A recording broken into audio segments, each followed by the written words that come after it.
Renowned evolution author and spokesperson Richard Dawkins makes a telling statement on his own website. Listen to this quote. "Faith is the great cop-out, the great excuse to evade the need to think and to evaluate evidence," end quote.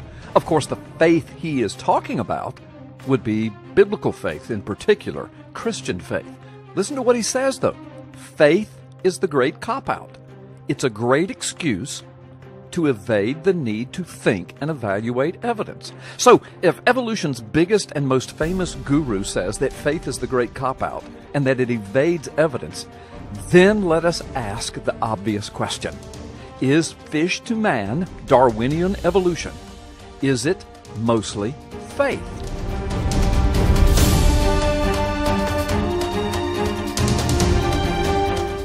Oh, the evolutionist quickly would say, well, of course not. It's scientifically settled fact. Oh, but I would argue, and I can prove, that fish to men evolution is mostly just blind faith.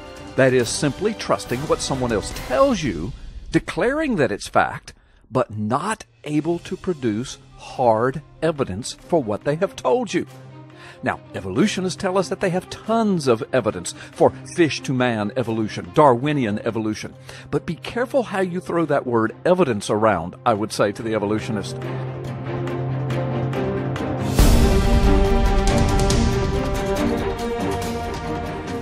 Here's my challenge, Mr. Evolutionist. Give me one solitary piece of fish-to-man evolution evidence that does not require exercising faith statements. In other words, you can't use the statements millions of years ago or billions of years ago because we cannot and have not proven those amounts of times. Those are speculations. They are statements of faith. So if you're going to give me evidence for fish-to-man evolution, you cannot use faith statements. Millions of years, billions of years, or we believe, or it is speculated, or it might be, or it is possible that, or more than likely, or it would seem that, or probably. You see, evolution articles are filled with these faith statements passed off as evidence. And they're not. These are all matters of faith and speculation. So when I ask you to give me one piece of fish-to-man evolution evidence that does not require exercising faith and using faith statements, I'm talking about hard scientific method evidence, real science. Give me 100% conclusive evidence that Darwinian evolution is observable, demonstrated, repeatable, and falsifiable, etc. I mean, that's scientific method evidence. Please give me one piece of fish-to-man evolution scientific method evidence. Give me one piece of evidence that you have that fits scientific method, that one kind of life evolves into another completely different kind of life, like fish eventually to men. Any examples of Darwinian evolution, macroevolution? I'm not talking about stuffed statues in a museum, and I'm not talking about artist renditions in a textbook. Please don't tell me the fossil records prove evolution, because they absolutely do not. The closest that evolution can ever come in backing up that claim is by declaring, well, look at the similarities between fossil kinds. Look at the similarities of monkey fossils and fossils of men, for example. They're so similar, obviously one can see the evolution process in the fossils. Well, the problem is that is not proof for evolution any more than looking at a microwave oven and a television set side by side and saying, look how similar they look. Obviously, the TV used to be a microwave. It's all nonsensical. A third grader can see through that logic. The fact is that there are millions of missing links in the fossil record, but not one piece of fossil evidence that proves that men came from monkeys, that came from ancient primates, that came from reptiles, that came from amphibians, that came from fish, that came from worms, that came from a sponge, that came from a multicelled organism, that came from a single-celled organism, that came from a magical sludge pond of accidental chemical conflagrations billions of years ago. Where did I get that story, you ask? Well, it's in every evolution origins textbook in the world. Sounds like a whole lot of faith to me. Sounds like pure blind faith. Actually, it sounds like a magical fairy tale Now, Mr. Evolutionist, in answering my question, to provide one piece of hardcore scientific method observable evidence to prove fish-to-men evolution, are you really going to point to viruses and the changes and mutations that occur to them, and to bacteria, and to the finches on the Galapagos Islands?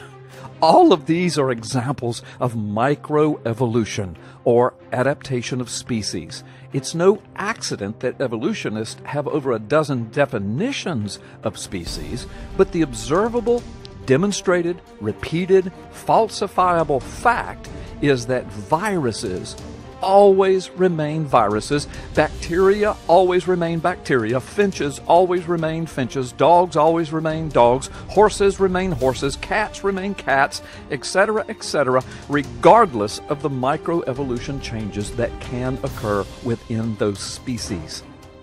And there is no scientific method evidence that exists anywhere that a virus ever became anything else other than a virus. And the very latest DNA scientific method evidence indicates that man has always been man. Chimps have always been chimps, and that there are definitive genetic locks within the DNA structures between different kinds of living things. One kind of living thing cannot magically become another kind of living thing, regardless of how much time and pixie dust that you sprinkle over it. So, Mr. Evolution Scientist, let me ask you this. Do you believe in intelligent design? Well, of course not, you say. Well, let's do an experiment. Mr. Evolution Scientist, can you manufacture for me a blade of grass? That should be simple enough. A blade of grass. Can you manufacture it? As a matter of fact, has that ever been done? And by the way, let's don't just manufacture a blade of grass, because the grass comes from something else. It comes from a seed. So let's manufacture from nothing, which is what evolution and or intelligent design has done.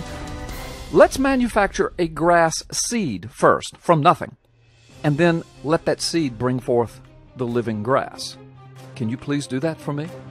Has anyone ever done it? Yet you are intelligent. You possess untold technological prowess, but you can't do it. You cannot manufacture a gnat or a housefly from nothing. You cannot do it. Because all of these things possess life, the exclusive domain of our Creator, our intelligent designer. With all of your intelligence and all of your technology combined, you cannot manufacture a single blade of grass, much less a grass seed.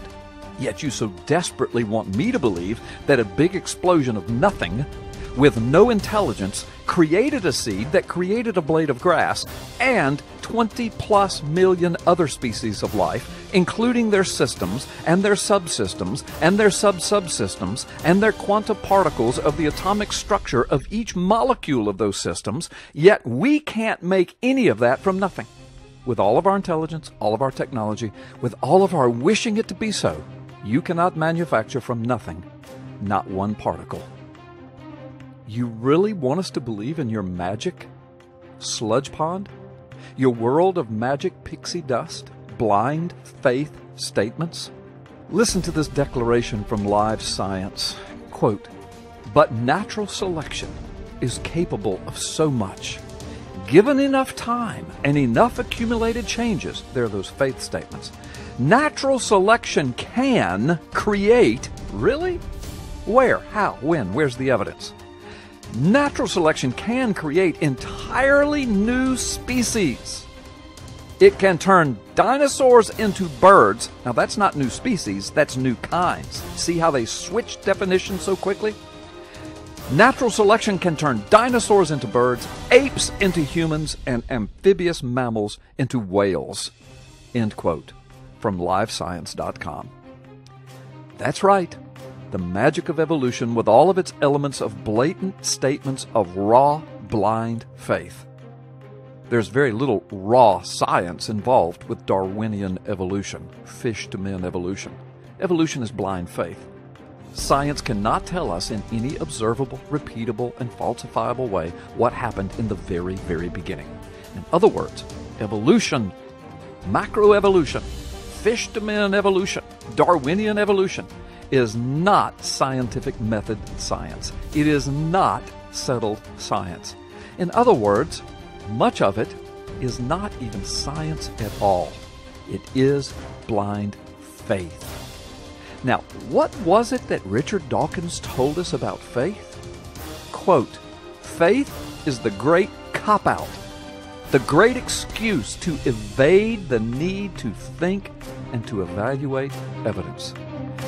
Yes, Mr. Dawkins, you are right. Wow. Once again, condemned by your own words, and might I add, by your own faith.